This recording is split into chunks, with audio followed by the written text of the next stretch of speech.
and then all the children now can go. We have lessons for you. I know you're waiting for that. All right. We can go now. We have the teenage lesson and we have the teens lesson. And I guess this is sort of not the lessons for his kids, right? Yeah. Okay.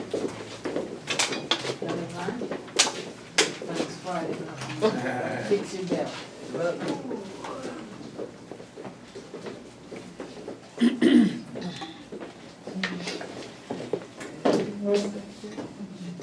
So the trumpets, as we say, remind us of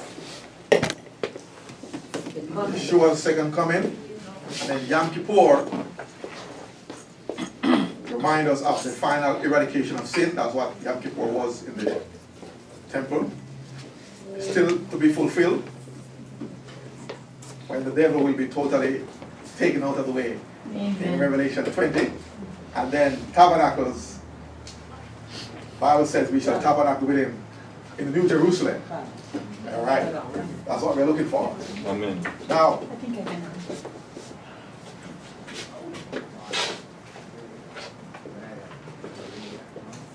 I'm in Hebrews. I'm saying, what is this? Revelation chapter 8 talks about trumpets. So I'm going to show you how to interpret, using this example, how to interpret. Best way, me and Mr. Soto was talking about this last week. The best way to interpret the Bible and anything that deals with prophecy is to use the Tanakh, Old Testament, to explain the New Testament. But if you don't, you're going to be tripping up. That's right. Right? That's right. You're going to be messed up and come with all kind of ideas, as we were talking about. False Some folks who theology. make false predictions. Yeshua was coming in 2012. Some say 1994. Another was 2000. 1988, 2000. The Jehovah's Witness of 1914, 1975, 1874. Yeah, good memory. Yes, because I talk to them often, you see. Okay, so we're going to do 1 to 5. It's straightforward, but it's laying the foundation. All right? So can someone read 1 to 5? What we're going to see in 1 to 5 years is a temple situation here. It's talking about censer, and I'm going to ask you, where was that censer?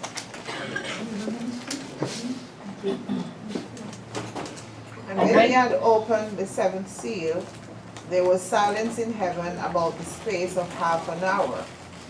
And I saw the 7 angels which stood before God, and to them were given 7 trumpets. And another angel came and stood at the altar, having a golden censer, and there was given unto him much incense, that he should offer it with the prayers of all saints upon the golden altar, which was before the throne. And the smoke of the incense which came with the prayers of the saints ascended up before God out of the angel's hand. And the angel took the censer and filled it with fire of the altar, and cast it into the earth. And there were voices and thunderings and lightnings and an earthquake. Right. And this reminds us when Yah was giving the 10 Commandments on Mount Sinai. You had the thunders, lightnings, and earthquake, and the people were afraid. Right? So whenever God is going to do something, these things usually happen. So in the temple, and we know there's a temple in heaven also. Where was the golden censer I was talking about here? In front of the holy, most holy? Yeah, it was in front of the most holy, right on the screen there. Yeah. So this is where the angel is. And it says here, that incense represents the prayers of the saints. You know, the people are praying. Remember, the people are praying and saying, how long, symbolically, how long, Lord, before you come and redeem us? You know, he says here, just wait. Other people will suffer like you. This is symbolic. They weren't literal. They were symbolic talking. All right? But, so this has 13 verses. So we're going to make it short. And it says in verse 6, and the 7 angels without the 7 trumpets, they prepare themselves to sound. All right, so we're going to go into something now. And it says, and the first angel sounded, And there followed hail and fire mingled with blood, and they were cast upon the earth, and the third part of the trees was burnt up, and all the green grass was burnt up. So we need to understand now, what is this talking about? Now, what I want to do first is the number third, 1/3. What is that? Now, some people see that, as I was saying, and they will look at it and they will say, oh, a third, what is that? Must be, if I could find a nation or a country that is 1/3 of the population, then that's where this judgment is going to take place. Right? That's how some people think. Okay, so my question would be, when would that be? Because if you pick a nation that is 1/3 of the population now, in 10 years it might be more or less, so it can't be, you're not going to be that nation again. So your theory is going to be keep changing. You know what I'm saying? It's going to keep changing. All right, so we have to use the scripture. Does the scripture tell us, that's the first thing you need to think of, does the scripture tell us anything about 1/3? And then we can understand what's going on. Because remember, Revelation was written from Revelation 1. John says, take the message to the congregations around. So the congregation. All right. So we're going to look at something here. Let's go back now to the Tanakh. In 1 Samuel 8. All right. Using the Bible to interpret this thing. 1 Samuel chapter 8. No, sorry, 2 Samuel.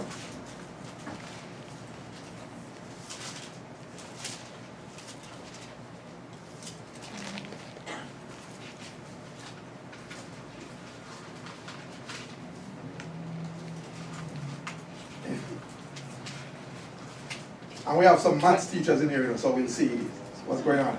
2 Samuel 8. Let's do 1 and 2. All right.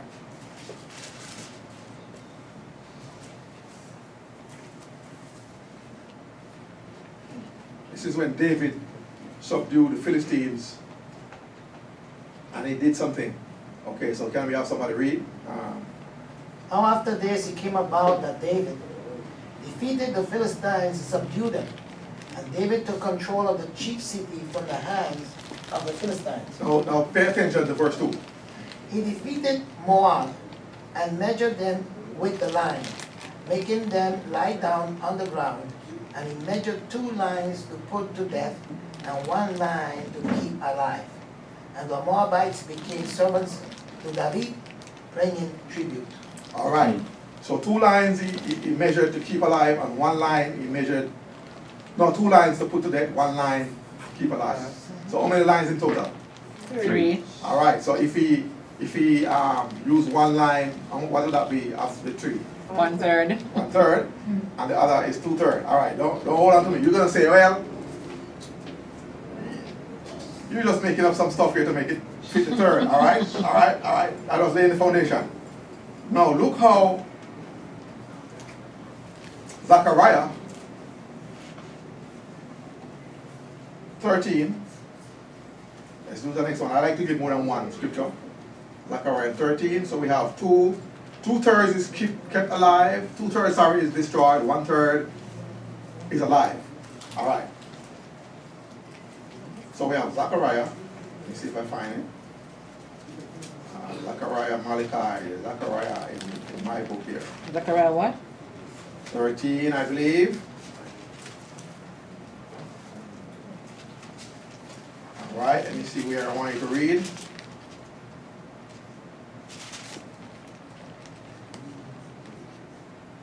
Eight and 9. Sorry, yeah, 8 and 9. That's the last 2 verses of Zechariah 13. All right, can someone read that now? Tell me if you see something similar to 2 Samuel. And it shall be throughout all the soil, declares Yahweh, that 2/3 therein are cut off and die, Ah, there's a 2/3 there? and 1/3 is left therein. What? And I shall bring the third into fire, and refine them as silver is refined, and try them as gold is tried, and they shall call on my name.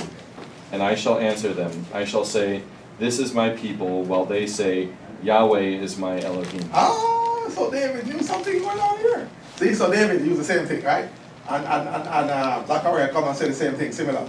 Two-thirds shall cut off and die, and a third shall go through the fire. So what is the third? Represent. Remnant. Ah, the third represents God's people. So we get that picture. Straight from the Bible. That's how we do it. Straight from the scriptures. A third represents all those who have called upon the name of God. Now it doesn't mean that all of those people are following his commands. Right? Like he warned the Israelites in Deuteronomy 28. If you disobey, I'm going to send punishment upon you and scatter you to all the nation, but they are still his people, right? They are still a third, but they get punishment. All right, so we established that so far.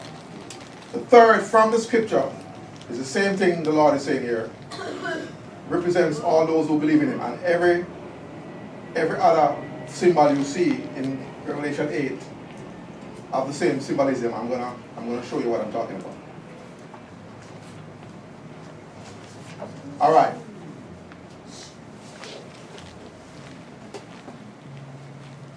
So I'm just looking. Let's look at verse 7. Once we interpret something in verse 7, then the others will come into play once it comes back because it repeats. All right. And what about trees? What do you think trees represent? People. And grass. People. Yes, the people. All right. We have Psalm 1.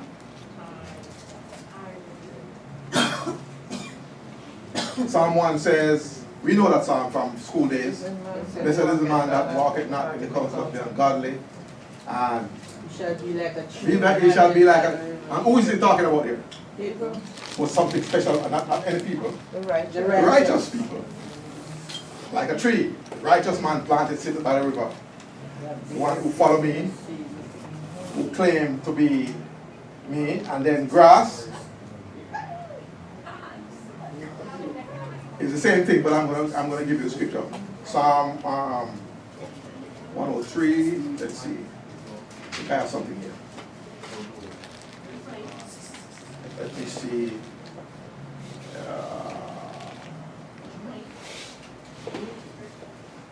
3. 15. There's another one similar that I was looking for. Psalm 103, 15. Huh? I think there's an Isaiah also that talks about but Psalm 103, what does it say? Psalm 103, 15. Let me see if I can find the one in Isaiah. Psalm 103, 15. Let's see. 15, but it says, as for man, his days are as what? Grass. As the flower of the field, so it flourisheth. So the Lord is comparing man generally as grass. Alright? I think Ecclesiastes might have something. Yes, it says the people are, I think if we can Google that one, the people are as grass. Can somebody Google that one for me? The people are as grass. That's another one.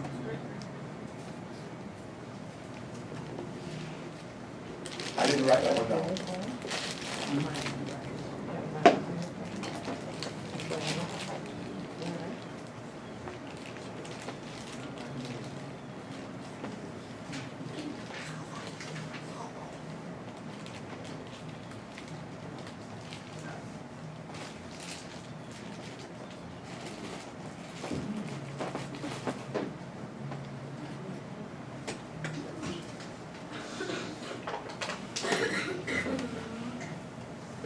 The one in Isaiah might be Isaiah 37. Yeah, I'm looking for, I think it's Isaiah. Yeah. Isaiah 37, 27. Isaiah 37, 27. Yeah.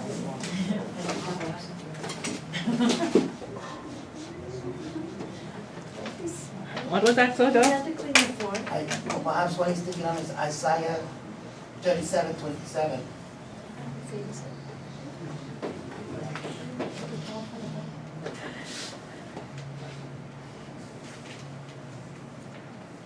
It says, therefore the inhabitants were short of strength. They were dismayed and put to shame. They are as the vegetation of the field and as the green herb, as grass on the housetop is scorched before it is grown up. Ah, yeah, that's another one. Let's look at let's see if the renewed covenant writer is saying anything. Yes, sir. 27. Deuteronomy 32. And you have Deuteronomy 32. My doctrine shall drop as the rain, my speech shall distill as the dew, as the small rain upon the tender herb, and as the showers upon the grass. And the shower, all right, upon the grass. Making a comparison. The grass is not going to get the blessing that we get, so it's a simile or a metaphor. Let's look at, let me see,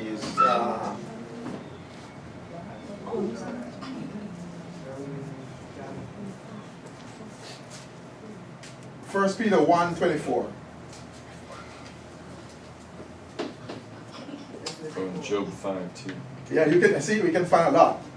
First Peter 1:24. Let's see, Peter. Remember we said there's nothing new in the New Testament, so to speak. First Peter 1:20. Okay, I'm still in Revelation. I'm looking for First Peter. First Peter 1. For all flesh is as grass, Yes. and all the glory of the man as the flower of grass.